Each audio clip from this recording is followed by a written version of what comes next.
Whether you're dreaming of becoming a lead teacher, stepping into your first director Before role, you go, or leading ask yourself, a thriving child care what's program one of your leadership own, lesson you'll you put don't into have to action figure it this out week? alone. Then share one Welcome takeaway to the with your Child Care leadership Directors team. Chair, Because where Erica leadership believes believes that great leaders don't don't just co-author grow themselves. and They multi-center help owner others grow. Erica too. Sakosio Ready to shares keep the growing? wisdom she's Join gained Erica from decades inside of the leading ECE successful Trailblazers early childhood leadership programs and membership developing at future Child Care leaders. Directors Chair. Each episode is designed to Proudly help you sponsored use your by voice, Watch Me Grow. lead with Together, confidence, we believe build leadership a positive isn't a workplace title, culture, it's an and action. become the kind of And we'll leader save your your chair for team next time. is excited to follow. Expect real talk, big laughs, bold leadership truth, practical strategies, and the encouragement to believe in yourself every step of the way. Because when Erica teaches leadership, she's teaching what she's lived. The Child Care Directors Chair is proudly sponsored by Watch Me Grow, supporting childcare leaders with innovative technology that helps build stronger programs and stronger family connections. Together, they believe leadership isn't a title, it's an action. Pull up your chair, future leader. Here's Erica Sakosio. Hey guys, it's Erica, and you are tuned in to the Child Care Directors Chair podcast. We are so excited to have you here today. We have an amazing guest. But before we even get into that, I want to say this. Most early childhood leaders know how to manage a schedule, how to solve a staffing problem, how to, deal with the angry parents. And my computer is stuck. How to deal with angry parents, maybe keep the program moving. But pedagogical leadership asks something different from us. It asks us to slow down long enough to examine what we believe about children and how those beliefs show up in our classrooms, whether it is in our daily practices, are we reflective, is our environment the kind of learning environment that we say we want to create. It's not only about asking, did a teacher complete a lesson plan? It's also about asking, what did the children notice?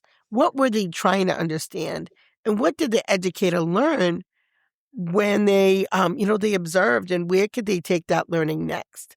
So today we're talking about how leaders and educators fine-tune their craft, how pedagogical leadership affects children and teachers, and why some of the strongest leaders are not the ones with all the answers, but they're the ones that ask the better questions.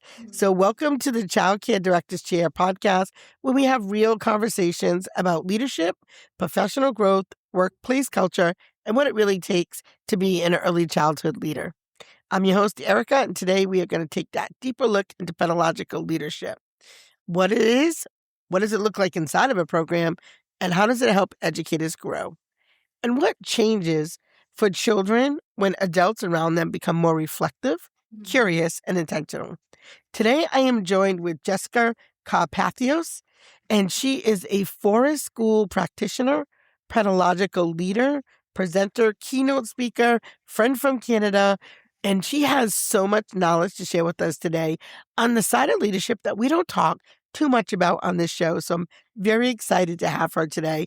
Many of you might know her from her very quickly growing Instagram, the Curious Educator Collective. So you'll want to check that out. And of course, we'll always leave the links below.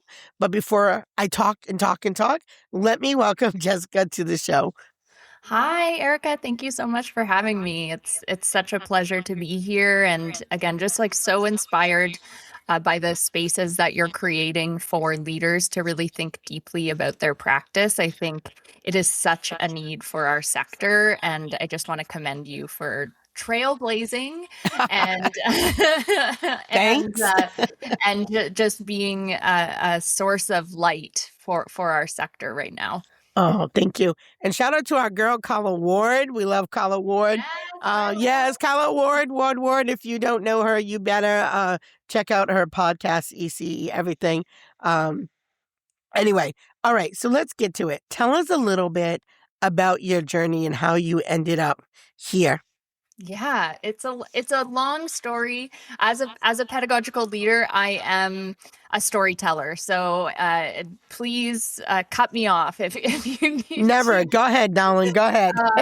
So I've been in the sector for over 15 years. When I first graduated, I had the privilege of being selected to be a part of a lab school project here, based out of the college that I went to. And from that experience, I was a 20-year-old ECE and had the opportunity to go internationally to work in a variety of different settings. And so at that point, we were using a document called ELECT. It was really just the foundations of play-based learning. And my role was to go into these international settings, work alongside local educators, and provide support and mentorship. So the first country that I was in was Jamaica. Had a really wonderful experience there. Then I spent some time in China working alongside an educator there, and then spent some time in Europe before I moved back to Canada. And I always like to bring that up because I think that's where like the original seeds of pedagogical leadership were really built into me, because I was able to see how different contexts, how different cultures think about childhood, think about early learning. And it was so different than what I experienced in Canada. Then I moved back to Canada and had the opportunity to work at a forest school. I was not a nature girly before I started working at this organization. I was the child who found any excuse to be inside at recess. And so I always, again, like to share that because I think a lot of people believe that you have to love being outside in order to love forest school principles. It was really a love that grew over time, and the impact that I saw with my own mental health, my own well-being. And after some time working directly with children, I was put into a leadership role. And this is when I really started to notice that tension of how I wanted to be with educators.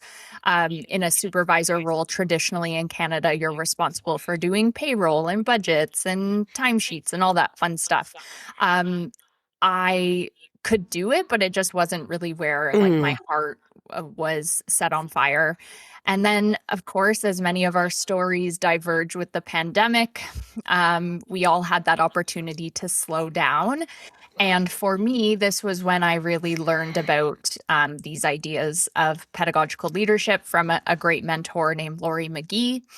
And at that time, our organization, like I said, was a forest school. We had this really beautiful mission, but sometimes there was a disconnect in practice in terms of what we were seeing in practice, what we were trying to grow. And I felt like that pedagogical leadership piece could be the missing link to really try to bridge those vision and values to what we wanted to see happening in the program. So I had a really innovative boss, and I proposed to her my dream job description, and she said yes. And so I was able to write that, live that since 2020. So my first experience being a pedagogical leadership role was right in the throes of the pandemic. And from that, we were able to see how our organization got clearer on our values. We didn't have those same struggles with recruitment and retention that a lot of organizations did during the pandemic. It actually got picked up by a woman named Shira Libowitz, and she wrote a book called Havens of Hope, redesigning early childhood programs amidst the COVID-19 pandemic. And it was all about organizations who were choosing to use the pandemic as a time to kind of maybe try some new things out.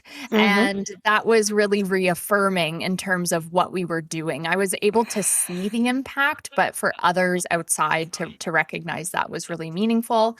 And then in 2020 was when I started doing some consulting work and have been doing keynotes, workshops all across Canada since 2020. And then in March of 2026 was when I left my full-time job.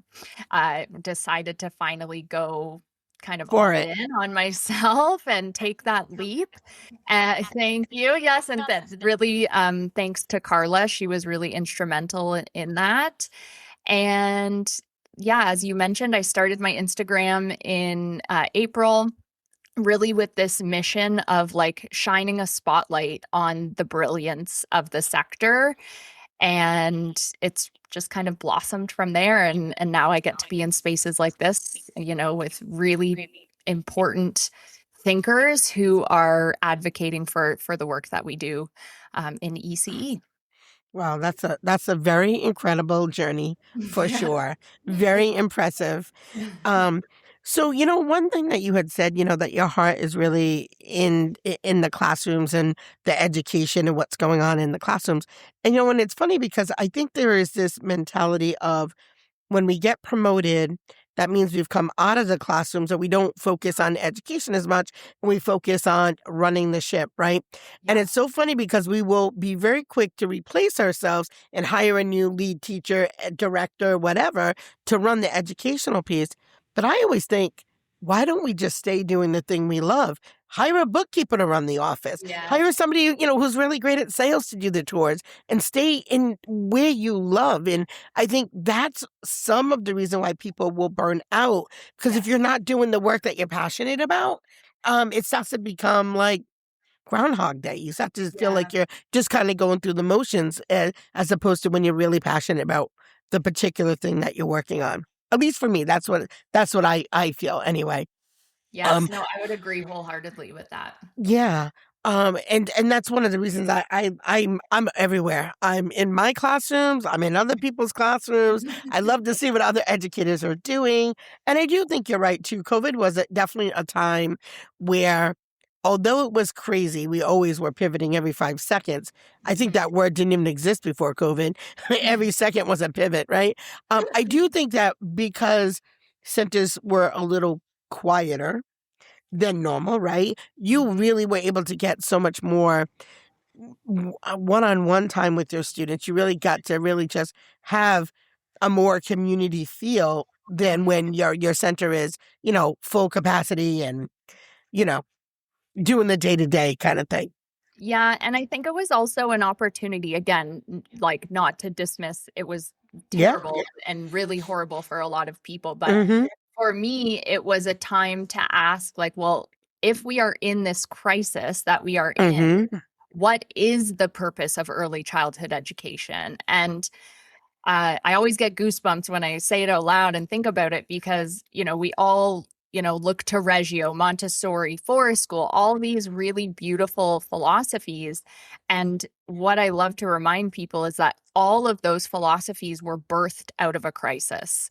Yeah. And for me, COVID was kind of that crisis that we were in. And it was that time for me to say, are we just surviving? Are we, are we just housing children so people can go to work? Or are we world making with children?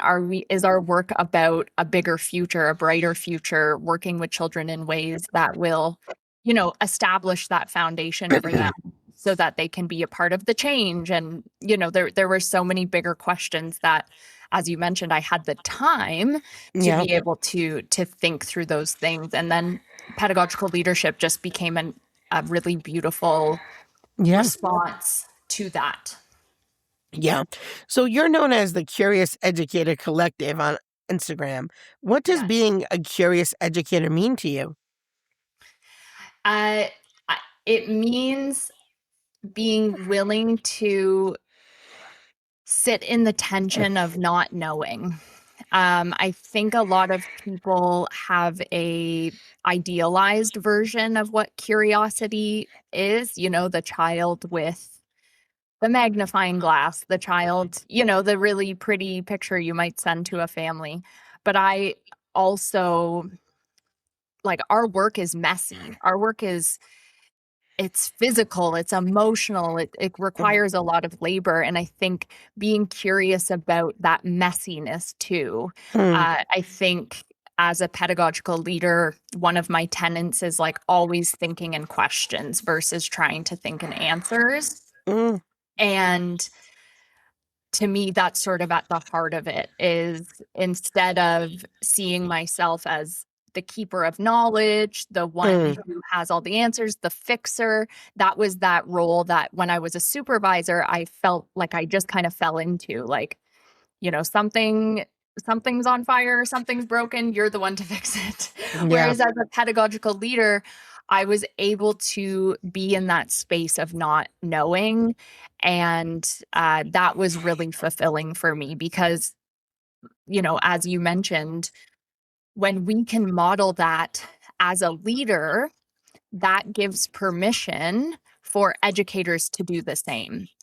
And that was really what I saw. The more curious, the more uncertain that I was able to be, it gave educators that permission to also be curious alongside children. And, in Canada, the context that I was working within was a licensed childcare environment. And so there's a lot of rules, there's health unit, there's, Mm-hmm. licensing, all those fun things. And I found in my career that that would often be what took priority. And that would become the lens that educators would think through. Mm. At no fault to their own. It's just, if the licensing inspector is going to show up, you want to get a perfect score and, all of those variables. But as a pedagogical leader, I was able to bring visibility to those governing bodies and say, yes, the labeled water bottles are very important and all of these other things, but so is an environment where educators can take risks. Educators can make mistakes because that's what we want educators to be able to do alongside children. And just bringing that different perspective into the conversation. Yeah. So let's begin with the foundation of our conversation because many people hear the word or the term pedagogical leadership, but may not fully understand what that means. So how do you define pedagogical leadership, especially for someone hearing the term for the first time? Yeah, it's a tricky word. It's for me to kind of boil it down very succinctly is somebody who is a companion alongside educators, children, and families in the teaching, learning, and thinking process. So I am taking research, all these ideas that are floating around in the world, and translating that into what I'm seeing day to day, the real reality Mm-hmm. in a toddler program, and trying to make sense of, schema play, for example. How does that actually come to life in the real world? And then when educators are creating invitations for learning, being that thinking companion alongside them. So, asking questions about why certain materials were chosen, modeling how, I might engage with these materials. That I think at the heart of being a pedagogical leader is side by side approach and parallel practice. So, this is not about giving an article and then hoping that these ideas kind of Mm. disseminate into the organization. It's a way of being. So living these values every single day and recognizing that what we do as leaders, that parallel practice is going to trickle down into the work that educators do with children. Thank you. So I know the answer to this, but I'm just going to ask you and hear your perspective. Can someone be a pedagogical leader without holding a official title or official leadership title? And what might that look like in practice? Yes. Yes. Mm-hmm. Anyone who is a thinker is a pedagogical leader in my books. I always joke because I'm a pretty anxious person. I'm always overthinking things. And so I'll say, I've been a pedagogical leader since I was 8 years old because I've been an anxious person. And I think that's really my superpower is being able to think about things. So I think as long as you're willing to be committed to your own professional growth and how that might contribute to the professional growth of people around you, then you are a pedagogical leader. I can remember mentors that I had in early years of my career who were ECEs working alongside me. They didn't have that title of a pedagogical leader, but that's what they were. They were asking me deeper questions. They were maybe pointing out things that I might not be ready to hear and doing it in a loving way.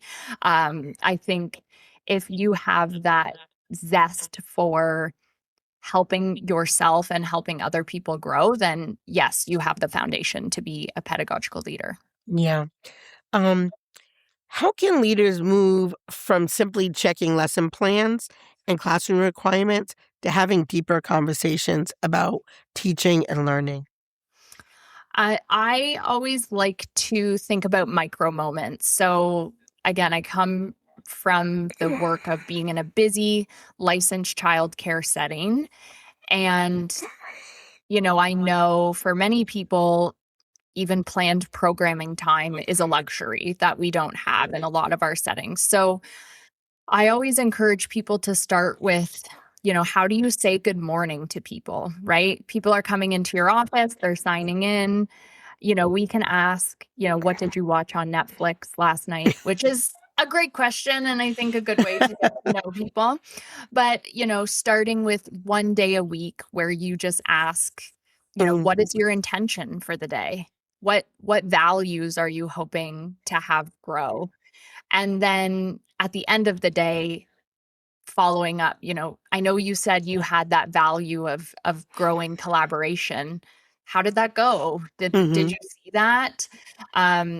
Again, I think it's just thinking in questions and finding ways to take what you know about people, all those Netflix conversations, finding out about people's personal lives, and using that as the springboard to enter into these deeper conversations. So if you know somebody is very musical and they Mm-hmm. love to play music, then that would be the entry point that I would use with somebody to try to understand, how can I bring that into their work a little bit more. And that's what I always encourage people to do is just start small, one new question a week, and see where that goes. Because in the beginning, I have a restless puppy here. Sorry.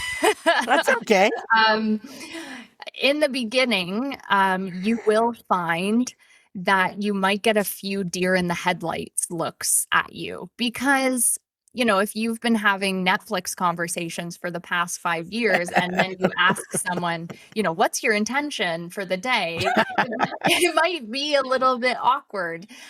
So I think being comfortable in that discomfort in the beginning Mm-hmm. and maybe using that as an opportunity to say to your team, I've listened to this podcast and I heard about this idea, I'm going to try something different.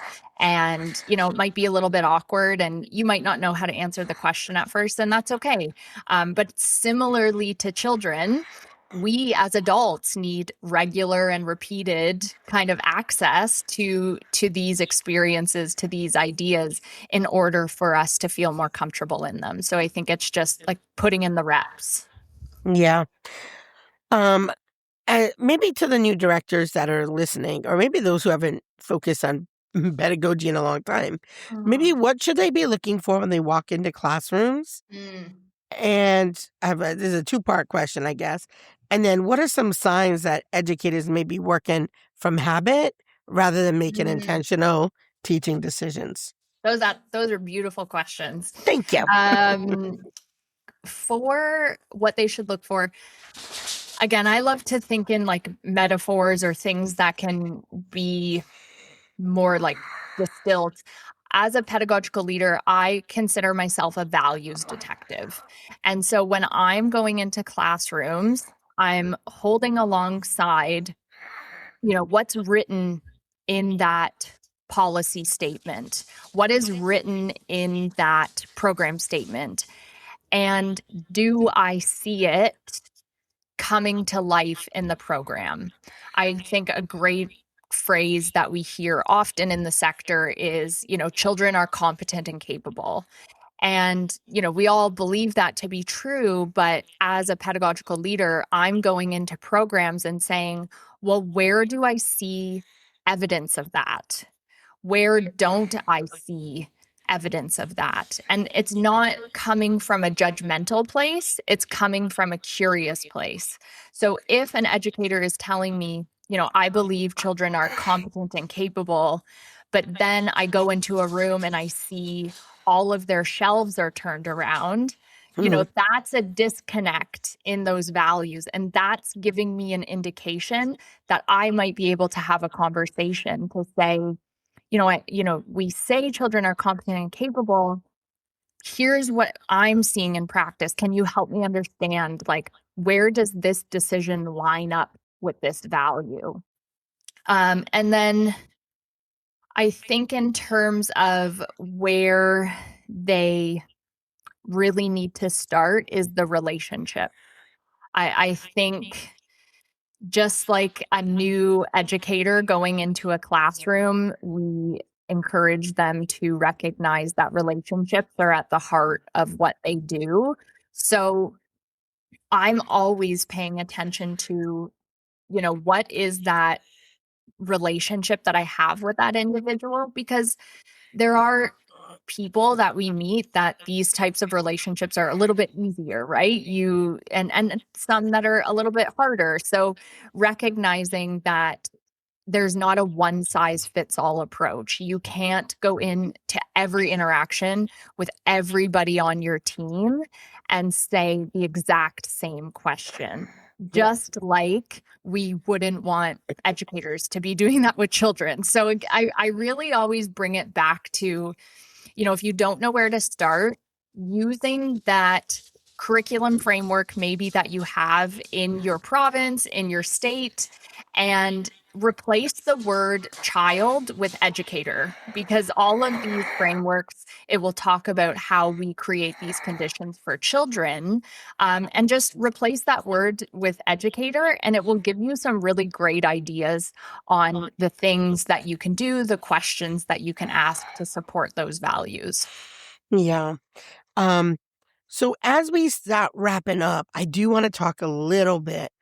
And I already told people, I told her, we're going to have her back on the show because there is so many amazing areas that I would want to unpack with her. But I am going to just ask at least one observation question because I can't help myself. But No, of course. how do we help educators move from simply describing what's happening to reflecting on why it may have happened? Because it's like a checklist city. It's like, yep, did that. Yep, did that. So we need to definitely be more reflective. So let's talk about that, Jessica. Absolutely. I'm going to just let my dog out first. If Yeah, that's okay. that's fine. Yeah. Nutty. The baby's going crazy. Goodbye.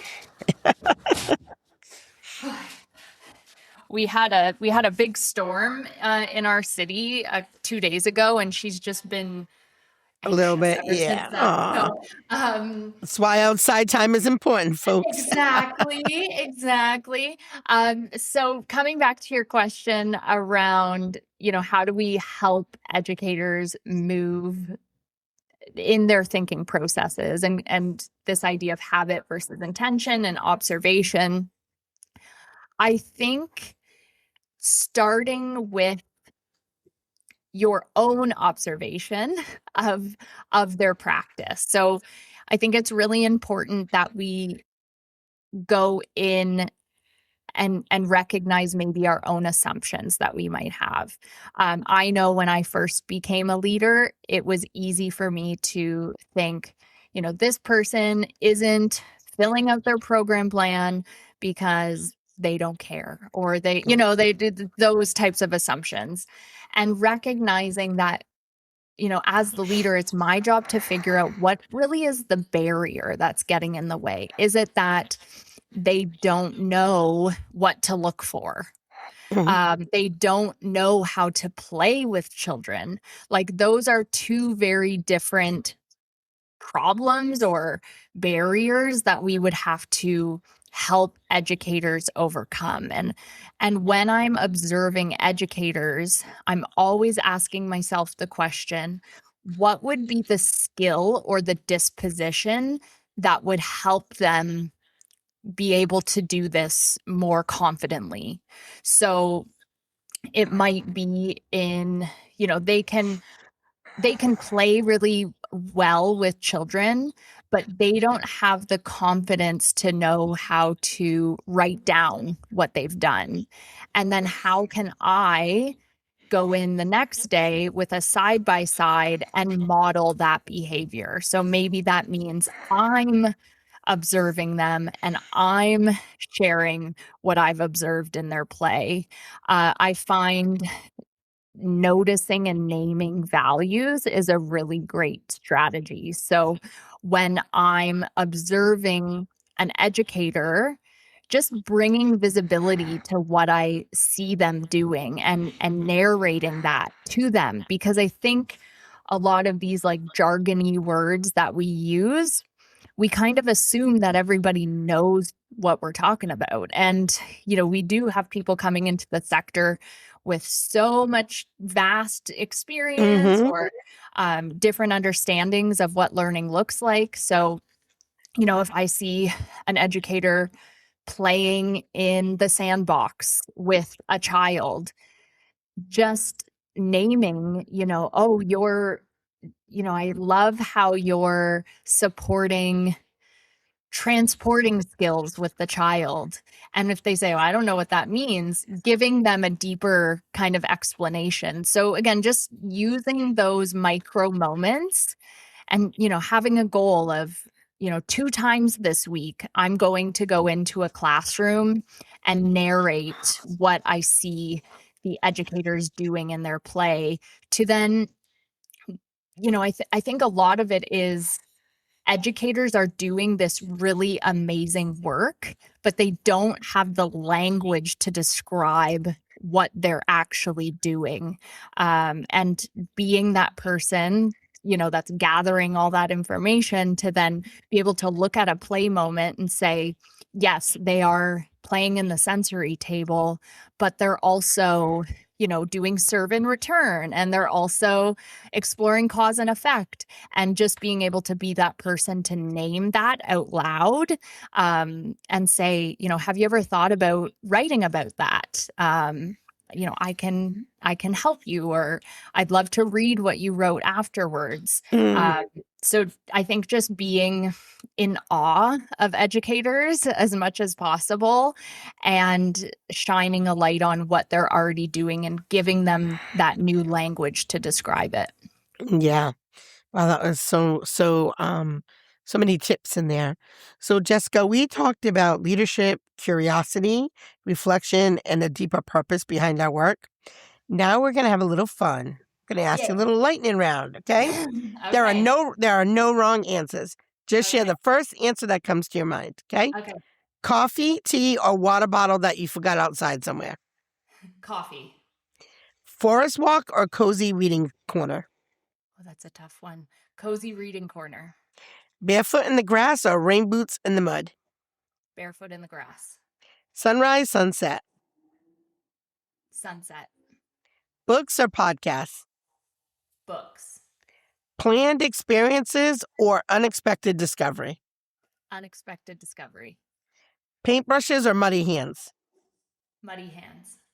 Quiet observation or lively conversation. Lively conversation. Favorite season to be outside. Summer. A child's question you never forgot. Oh.